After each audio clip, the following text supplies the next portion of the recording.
নমস্কার, গপ্প ক্যাফে চ্যানেলে আপনাদের সবাইকে স্বাগত। আজ গপ্প ক্যাফে চ্যানেলের বিশেষ নিবেদন স্যার আর্থার কনান ডয়েলের রচিত শার্লক হোমস কাহিনী the case of identity. Sir Arthur Ignatius Conan ডয়েলের জন্ম 22শে মে 1859 সালে স্কটল্যান্ডের রাজধানী এডিনবারাতে। 1876 থেকে 1881 তিনি ডাক্তারি পড়েন মেডিকেল কলেজ এডিনবারাতে। ডাক্তারি পড়তে পড়তেই তার লেখা প্রথম গল্প প্রকাশিত হয় 1887 সালে। শার্লক হোমসের প্রথম গল্প দ্য স্টাডি ইন স্কারলেট। আমাদের আজকের গল্প দ্য কেস অফ আইডেন্টিটি গল্পটি প্রথম প্রকাশিত হয় 1891 সালে স্ট্র্যান্ড ম্যাগাজিন পত্রিকায়। গল্প পাঠে পিনাকি বোস এবং সন্দীপন চৌধুরী। সূত্রধর আমি সৃঞ্জয় নন্দী। তাহলে চলুন শুরু করা যাক আজকের গল্প। বেকার স্ট্রিটে চুল্লির সামনে বসে কথা হচ্ছে হোমসের সঙ্গে। বুঝলে ভাইয়া, কল্পনার পক্ষে যতই ওকালতি করো না কেন, বাস্তবের সত্য ঘটনাকে টেক্কা দিতে পারবে না কখন। তুচ্ছ সাধারণ বিষয়ের মধ্যেই অসাধারণ সব চমক লুকিয়ে থাকে। তোমার সঙ্গে একমত হতে পারতাম যদি কল্পনার রং চড়িয়েও পুলিশ কোর্টের কেসগুলোকে নিছক কেলেঙ্কারির ঘটনার ঊর্ধ্বে তোলা যেত। হাতে হাতেই প্রমাণ দিচ্ছি, দেখো না বলে মেঝে থেকে সেদিনের কাগজটা তুলে নিয়ে একটা রিপোর্টের দিকে ওর দৃষ্টি আকর্ষণ করলাম। অবলা স্ত্রীর উপর স্বামী পুঙ্গবের অত্যাচারের বিবরণ। বললাম, তোমার কথা মতো জীবন থেকে নেওয়া নিছক বাস্তব ঘটনা এটা, কিন্তু ঘটনাটা ফুলিয়ে ফাঁপিয়ে যা লেখা হয়েছে, যে কোনো নিকৃষ্ট লেখকও ওর চাইতে চমকপ্রদ ঘটনা মন থেকে বানিয়েও লিখতে পারে। মোক্ষম অস্ত্র ছেড়েছি, দেখা যাক এবারে ও কি বলে। হোমস কাগজে চোখ বুলিয়ে বলল, ভাইয়া, টেক্কা দিতে কিন্তু পারলে না, নিজের অস্ত্রে নিজেই ঘায়েল হলে। কেসটা অসাধারণ। আমি নিজেই তদন্ত করেছিলাম। তাহলে সঠিক ব্যাপারটা কি তুলে ধরি শোনো। স্বামীটি বদ চরিত্রের লোক মোটেই নন। নিজে মদ স্পর্শ করেন না, মদ খাওয়া বরদাস্ত করেন না। ঘরের স্ত্রীকে বাদ দিয়ে পরকীয়া ব্যাপারটাও যথার্থই ঘৃণার চোখে দেখেন। তা সত্ত্বেও কিন্তু তার বিরুদ্ধে বিবাহ বিচ্ছেদের মামলা রুজু করা হয়েছে কিনা তিনি খাওয়ার শেষে বাঁধানো দাঁত ছুঁড়ে স্ত্রীকে মারতেন। তাহলেই বোঝো এবারে কল্পনায় আসবে কোন লেখকের। নাও সাফ করো মাথাটা এবারে। বলে দামি এমিথিস্ট পাথর বসানো সোনার নস্যির ডিবে এগিয়ে দিল হোমস। বলল, বাই দ্য ওয়ে, তোমাকে বলা হয়নি, বোহেমিয়ার সেই গ্র্যান্ড ডিউকের উপহার এটা। ওটা আমার দৃষ্টি অনুসরণ করে অনামিকার হীরের আংটিটির দিকে তাকিয়ে বলল, একটি গোপন ব্যাপারে সাহায্যের জন্য হল্যান্ডের রাজপরিবারের উপহার। বলতে বলতে সাগ্রহ দৃষ্টি নিয়ে জানালার সামনে গিয়ে দাঁড়ালো। আমিও পাশে গিয়ে দাঁড়ালাম। চোখে পড়ল জমকালো সাজ পোশাকের এক মহিলা ও পাশের ফুটপাত থেকে হন্তদন্ত হয়ে রাস্তা পার হয়ে এপাশে আসছেন। পরক্ষণেই ঢং ঢং শব্দে বেজে উঠল দরজার ঘন্টা। একটু পরেই চাকরের পিছনে পিছনে হাজির হলেন ভদ্রমহিলা। পরিচয় দিলেন, hello, mister Sherlock Holmes, I am miss Sutherland. প্রত্যাভিবাদনের পর বসতে ইঙ্গিত করে আপাদ মস্তক নিরীক্ষণ করল হোমস। বলল, ওরকম চোখের অবস্থায় টাইপের কাজ করেন কি করে? ভদ্রমহিলা জবাবটা আগে দিলেন। গোড়ায় অসুবিধা হতো, এখন অভ্যাস হয়ে গেছে। কোথায় কোন টাইপ মুখস্থ হয়ে গেছে। পরক্ষণেই চমকে উঠে জিজ্ঞাসা করলেন, কিন্তু আপনি জানলেন কি করে? ওটাই যে আমার কাজ। অন্যের চোখে যা ধরা পড়ে না সেটাই আমি দেখতে পেয়ে যাই। এই যেমন আপনি হন্তদন্ত হয়ে ঊর্ধ্বশ্বাসে ছুটে এসেছেন। ঠিকই বলেছেন, মিস্টার হুজলার এঞ্জেল কোথায় আছেন সেই সন্ধান আমায় জানতে হবে। আপনি আমাকে সাহায্য করুন। আমার বাবা মিস্টার উইন্ডিব্যাক ব্যাপারটাকে মোটেই আমল দিচ্ছেন না। পুলিশে খবর দিতে চেয়েছিলাম, উনি রাজি হননি। আপনার কাছেও আসতে দেবেন না। শেষে আমাকে লুকিয়ে লুকিয়ে আসতে হয়েছে। আপনি আমাকে সন্ধানটা বলে দিন। সামান্য টাইপের কাজ করি আমি, তাছাড়াও 100 পাউন্ড হাতে পাই, সবই আপনাকে দেব। আপনার পদবি দেখছি আলাদা, সৎ বাবা। হ্যাঁ, বিধবা হয়ে মা ওকে বিয়ে করেছিলেন। আমার চেয়ে মোটে 5 বছর 2 মাসের বড়, মায়ের চেয়ে 15 বছরের ছোট। আমার বাবার ব্যবসা ছিল ট্যাটেনহ্যাম কোর্ট বোর্ডে। মিস্টার উইন্ডিব্যাক মাকে দিয়ে সেই ব্যবসা বিক্রি করে দিয়েছেন। নিজে তিনি নানা জায়গায় ঘুরে ঘুরে মদ বেচেন। কাকার মৃত্যুর পর তার সম্পত্তি থেকে বছরের সুদ পাই 100 পাউন্ড। 3 মাস অন্তর সুদের টাকাটা মিস্টার উইন্ডিব্যাক এনে মাকে দেন। আমি টাইপ করে যা পাই তাতেই আমার নিজের খরচা চলে যায়।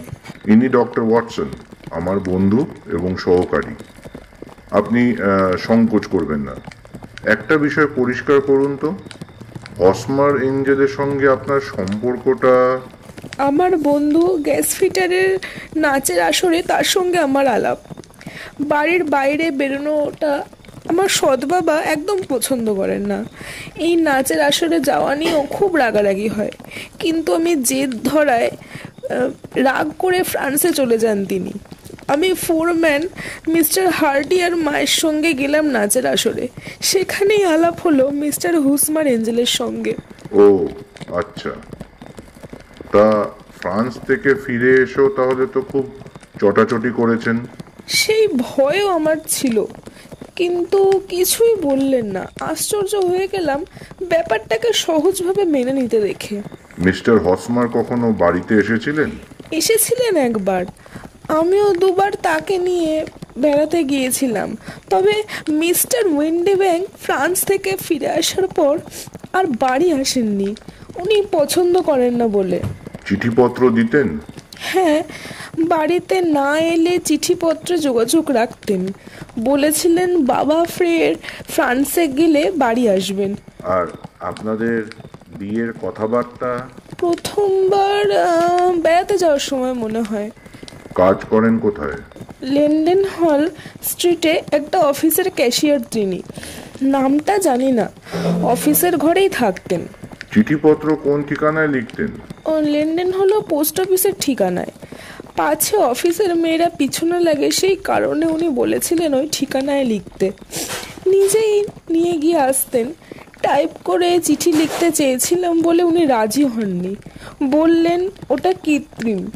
আমার হাতের লেখার মধ্যেই উনি আমাকে দেখতে পান। ভালোবাসা কতটা গভীর হলে এমন কথা বলা যায় ভাবুন।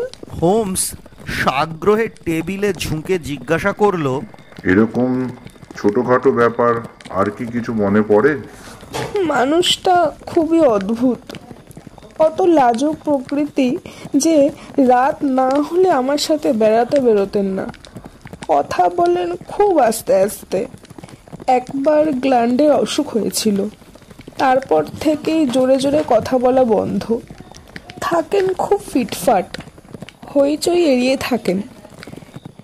নিরালায় থাকতেই ভালোবাসেন। চোখের অবস্থাও মনে হয় আমারই মতন, রঙিন চশমা পরে থাকেন। মিস্টার উইন্ডিব্যাক ফ্রান্সে যাবার পর কি হলো সে কথা একবার বলুন তো। আমাদের বাড়ি আসতে লাগলেন। সৎ বাবা ফিরে আসবার আগে এই সপ্তাহে বিয়েটা সেরে ফেলতে চাইলেন। মা আমার চেয়ে ওকে বেশি ভালোবাসতেন। বিয়ের ব্যাপারে সৎ বাবার মতামত নেবার কথা উঠলে মা বললেন উনি বাবাকে ঠিক বুঝিয়ে বলবেন। তবু আমি ফ্রান্সের ঠিকানায় একটা চিঠি দিয়েছিলাম, কিন্তু সেই চিঠি তার হাতে পড়েনি। চিঠি পৌঁছাবার আগেই তিনি ইংল্যান্ডে রওনা হয়ে যান। শুক্রবারই ছিল বিয়ের দিন। উনি আমাকে আর মাকে একটা গাড়িতে তুলে দিয়ে পিছন পিছন এলেন আর একটা গাড়িতে। সেন্ট জেভিয়ার গির্জার সামনে গাড়ি থেকে নেমে দেখি তার গাড়িতে তিনি নেই। গাড়োয়ানও হতভম্ব। সে নিজের চোখে ভিতরে ঢুকতে দেখেছে তাকে। এই ঘটনার পর থেকে আর তাকে দেখতে পাইনি। এ তো ভারী অদ্ভুত ব্যাপার দেখছি। আপনার কি মনে হয় ব্যাপারটা? ওকে যতটুকু বুঝতে পেরেছি, আমার সম্পত্তির ওপর ওর কোনো লোভ তার ছিল না। বিয়ের লোভ দেখিয়ে গির্জা পর্যন্ত হয়রানি করবার মতো মানুষ তিনি নন। কিছু একটা বিপদ ঘটেছে নিশ্চয়ই। আগে প্রায়ই বলতেন, কখন কি ঘটে বলা যায় না। আমি যেন তাকে না ভুলি। আমাকে বাইবেল ছুঁয়ে শপথও করিয়ে নিয়েছিলেন। বিয়ের দিন সকালেও বলেছিলেন, হঠাৎ যদি আমাদের ছাড়াছাড়ি হয়ে যায়, আমি যেন শপথ ভুলে না যাই। তার এসব কথার কোনো মানে খুঁজে পেতাম না আমি। এখন বুঝতে পারছি, হঠাৎ কোনো কিছু ঘটে যেতে পারে এমন আশঙ্কা তিনি করতেন, কিন্তু বিপদটা যে কী ধরনের তা বুঝতে পারছি না। এ ব্যাপারে আপনার মায়ের কি মনোভাব, কেমন? খুব রেগে আছেন, বলছেন এই নিয়ে যেন আর কোনো কথা না বলি। আর সৎ বাবার? বাবার কোনো তাপ উত্তাপ নেই, কেবল বললেন খবর একদিন পাওয়া যাবে। কিন্তু আমি যে এক দণ্ডের জন্য তাকে ভুলতে পারছি না। আমি আমার সাধ্যমতো চেষ্টা করব, কথা দিচ্ছি। আপনি প্লিজ শান্ত হবার চেষ্টা করুন। আর একটা কথা, হসমার এঞ্জেলকে ভুলে যান। এ কথা কেন বলছেন? তার সাথে কি আমার আর কোনোদিন দেখা হবে না? হ্যাঁ, আমার তাই ধারণা। তবে তার সম্পর্কে পরে বিস্তারিত আপনাকে জানাতে পারবো আশা করছি। আপাতত চিঠিপত্র কিছু সঙ্গে থাকলে রেখে যেতে পারেন। আর তাকে দেখতে কেমন সেটাও কাইন্ডলি জানিয়ে যাবেন। মিস সাদারল্যান্ড চারখানা চিঠি টেবিলের উপরে রাখতে রাখতে বললেন, গত শনিবারের কাগজে ওর জন্য একটা বিজ্ঞাপন দিয়েছিলাম। আপনার ঠিকানাটাও দরকার। 31 লায়ন প্লেস, ক্যাম্বারওয়েল। মিস্টার উইন্ডিব্যাকের কারবারের ঠিকানা? ফেন্টার স্ট্রিটের ওয়েস্ট হাউস অ্যান্ড মারব্যাঙ্ক কোম্পানি। ব্যাস ব্যাস ব্যাস, ওতেই হবে। ধন্যবাদ। যথাসময়ে খবর পাবেন। তবে আবার বলছি, ব্যাপারটা ভুলে যাবার চেষ্টা করুন। জল ছলছল চোখে করুণভাবে তাকিয়ে বিদায় নিলেন মিস সাদারল্যান্ড। শরীর টান টান করে হাত পা ছড়িয়ে বসল হোমস। তারপর পাইপে তামাক ঠেসে আগুন ধরিয়ে ধোঁয়া ছাড়তে লাগলো। অনেকক্ষণ পর বলল, ডাক্তার, এরকম কেস আগেও ঘটেছে, নতুন কিছুই নয়। তবে মেয়েটি খুবই সরল বিশ্বাসী, তাই উদ্ভ্রান্ত হয়ে পড়েছে। বললাম, ঠিকই বলেছ। পোশাক আশাক দেখে প্রথমে অন্যরকম ধারণা হয়েছিল, কিন্তু এখন শ্রদ্ধা হচ্ছে। সরলভাবে যে বিশ্বাস করতে পারে, তার মন পবিত্র না হয়ে পারে না। ঠিক সেই কারণেই শপথের কথাটা ভুলতে পারছে না। কিন্তু ভদ্র মহিলা টাইপের কাজ করেন, আবার চোখ খারাপ, এ তুমি বললে কি করে প্রথম দর্শনেই? ভদ্রমহিলার মতো আমিও তো কম অবাক হইনি। হোমস হেসে বলল, ভায়া, মেয়েদের আস্তিন আর পুরুষদের ট্রাউজারের হাট্টু আগে দেখি আমি। প্রয়োজনীয় অনেক খবর সেখানেই থাকে। মেয়েটির আস্তিনে বেগুনি দাগ সহজেই সকলের নজরে পড়বে, কিন্তু কবজির ঠিক ওপরে সমান্তরাল দুটো রেখা আমার নজরে এসেছিল। টাইপের টেবিলে কাজ করলে এরকম দাগ দেখা যায়। অবশ্য সেলাই মেশিনেও হয়, তবে সেই দাগটা ঠিক তেমন চওড়া হয় না। নাকের দুপাশে চশমার দাগ দেখে বুঝেছিলাম চোখ ভালো নয়। এও সেই পর্যবেক্ষণ আর যুক্তিসম্মত বিশ্লেষণ। ভদ্রমহিলা ব্যাপারটা নিয়ে এমনই অভিভূত হয়ে পড়েছিলেন যে বুঝতেই পারেননি বেরোবার সময় উনি দুরকমের জুতো পরেছেন। বোতামগুলো ঠিক ঠিক করে লাগাতে পারেননি। আমার কাছে আসবার জন্যে অস্থিরভাবে ছুটতে ছুটতে বেরিয়েছেন। আরেকটা ব্যাপার ডাক্তার, তোমার নজরে পড়েছে কিনা জানি না, ছেঁড়া দস্তানার ফাঁক দিয়ে আঙুলের কালির দাগ আমার চোখ এড়ায়নি। টাটকা কালির দাগ, বুঝলে? বেরোবার আগে একটা চিঠি লিখে এসেছেন। তাড়াহুড়োয় দোয়াতে কলমটা একটু বেশি ডুবিয়ে ফেলেছিলেন। আঙুলের টাটকা দাগটা আজ সকালেই লেগেছিল বলে অত স্পষ্ট হয়েছিল। যাকে এবার ভদ্রমহিলার রেখে যাওয়া কাগজপত্র থেকে বিজ্ঞাপনটা একটু পড়ে শোনাও দেখি। টাইম কাগজের বিজ্ঞাপনটা পড়লাম।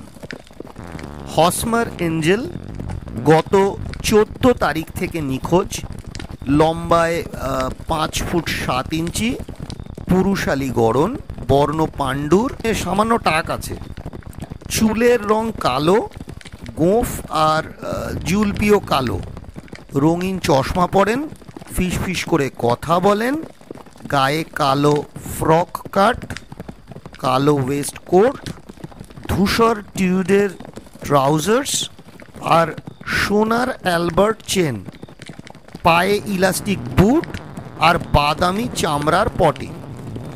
লিডেন হল স্ট্রিটের একটি অফিসে ক্যাশিয়ারের কাজ করেন। ব্যাস ব্যাস, থাক, ওতেই হবে। চিঠিগুলোর উপর চোখ বোলাতে বোলাতে বলে উঠল হোমস, চিঠিগুলো খুবই মামুলি, তবে একটা বিষয় লক্ষণীয়। সব চিঠি টাইপ করা, হসমার এঞ্জেল নামটা পর্যন্ত। ঠিকানা নেই, কিন্তু তারিখ আছে। তবে ওতে কিছু যায় আসে না, নামের সইটাই আমার কাছে যথেষ্ট। চুক্তি না রাখার মামলায় অস্বীকার করার মতলবেই সইটা টাইপ করেছে, এই তো? না ভায়া, তা নয়। যাই হোক, কাজে হাত দেওয়া যাক। কিভাবে নামবে বলে ভাবছো?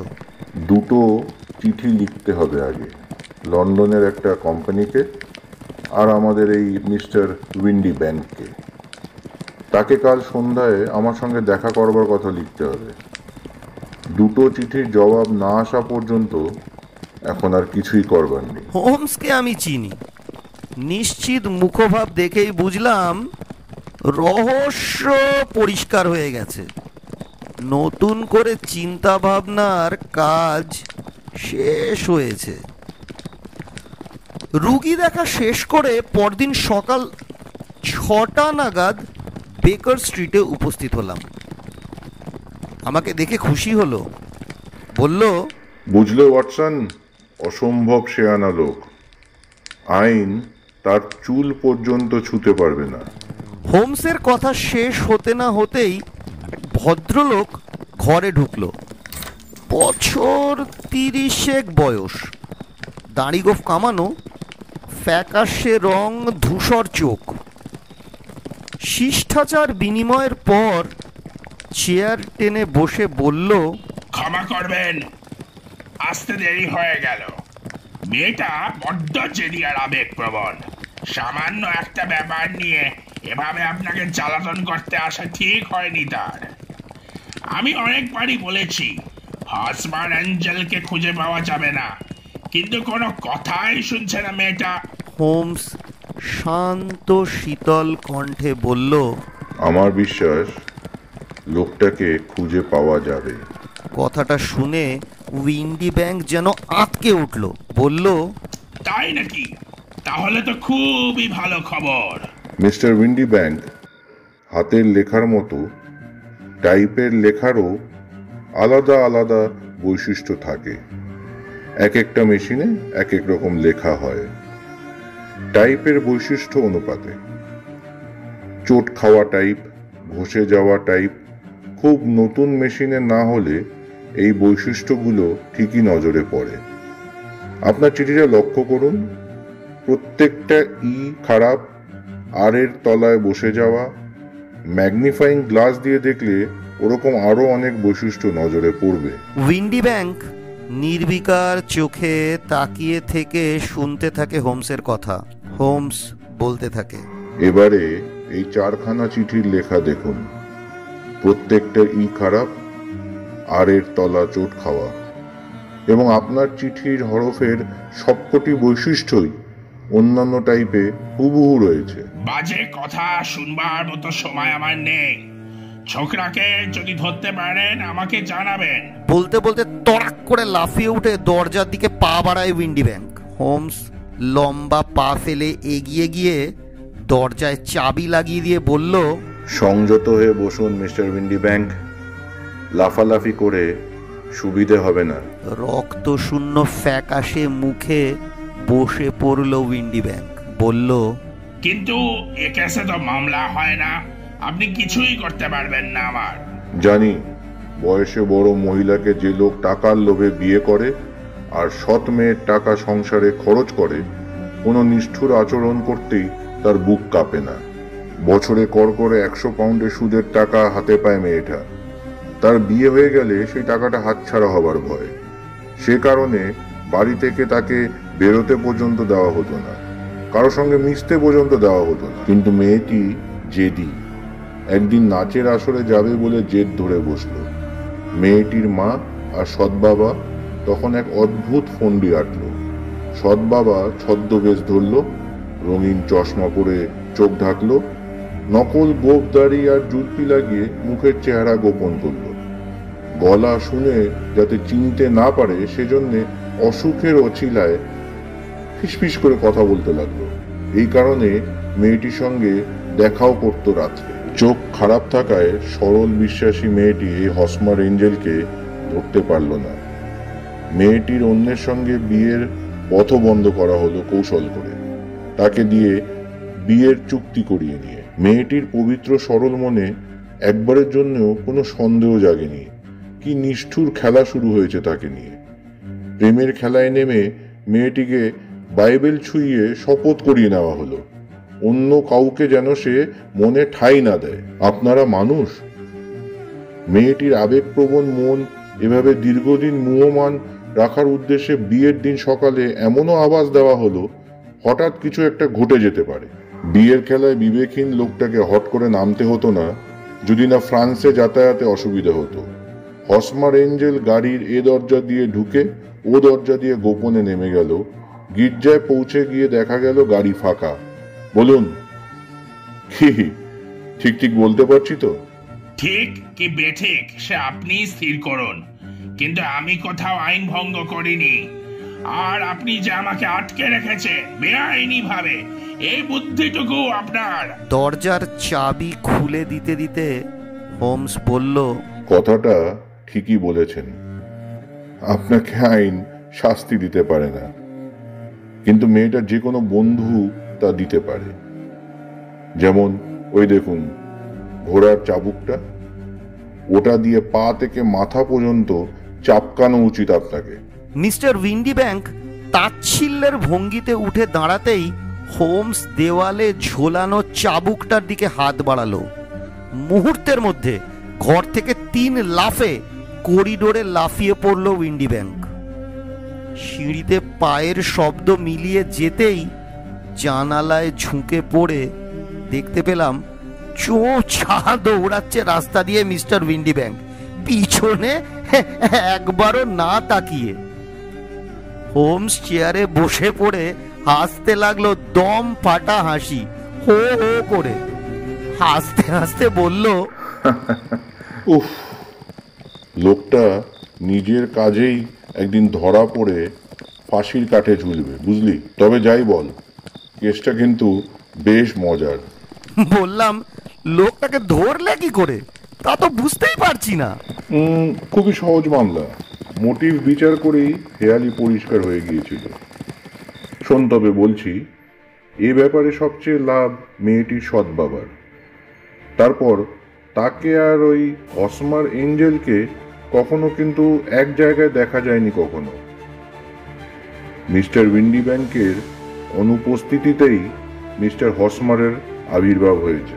ফিস ফিস করে কথা বলা, জুলপি আর রঙিন চশমা, এসব ওই ছদ্মবেশ ধরতে কাজে লাগে, বুঝলি? হাতের লেখাটা এতটাই পরিচিত যে সইয়ের দুটো শব্দ লিখতেও টাইপ করে লিখতে হলো। ঠিক এই সন্দেহগুলো যাচাই করবার উদ্দেশ্যেই উইন্ডি ব্যাংকের অফিসের ঠিকানায় চিঠি লিখলাম। ওই যে বিজ্ঞাপনে হসমার এঞ্জেলের মুখে জুলপি, গোপ ও রঙিন চশমার কথার উল্লেখ আছে, এসব ঠিক বাদ দিয়ে চেহারার একটা বর্ণনা খাড়া করলাম এবং জানতে চাইলাম এই ধরনের কেউ তাদের কোম্পানির ট্রাভেলিং সেলসম্যানের কাজ করে কিনা। উইন্ডি ব্যাংকেও লিখলাম এখানে আসতে। তার জবাবে যে চিঠি এলো তাতে দেখলাম হসমার এঞ্জেলের চিঠির টাইপের যেসব গোলমাল নজরে পড়েছিল ওই চিঠিতেও ঠিক সেসব রয়েছে। কোম্পানির জবাবও পেয়ে গেলাম। জেমস উইন্ডি ব্যাংকের চেহারার সঙ্গে আমার বর্ণনা হুবহু মিলে গেল। ঘরে বসেই ফয়সলা হয়ে গেল মামলা। এবার কি করবে? মিস সাদারল্যান্ডের কি হবে? কি আর হবে বল, মেয়েদের এই ভুল ভাঙাবার কাজটা খুবই যে বিপজ্জনক ভায়া। গপ্প ক্যাফেতে এতক্ষণ শুনছিলেন শার্লক হোমসের কাহিনী আ কেস অফ আইডেন্টিটি। মূল রচনায় sir Arthur Conan Doyle, Sherlock হোমসের চরিত্রে সন্দীপন চৌধুরী, জেমস উইন্ডি ব্যাংকের চরিত্রে আমাদের সম্মানীয় শায়ক স্যার, মেরি সাদারল্যান্ডের ভূমিকায় প্রণতি বোস, ওয়াটসনের ভূমিকায় আমাদের সম্মানীয় পিনাকি বোস মহাশয় এবং সূত্রধর আমি সৃঞ্জয় নন্দী। পরের সপ্তাহে আরও রোমাঞ্চকর কিছু গল্প নিয়ে হাজির হবে গপ্প ক্যাফে। ততক্ষণ আমাদের সঙ্গে থাকুন এবং শুনতে থাকুন গপ্প ক্যাফে। ধন্যবাদ।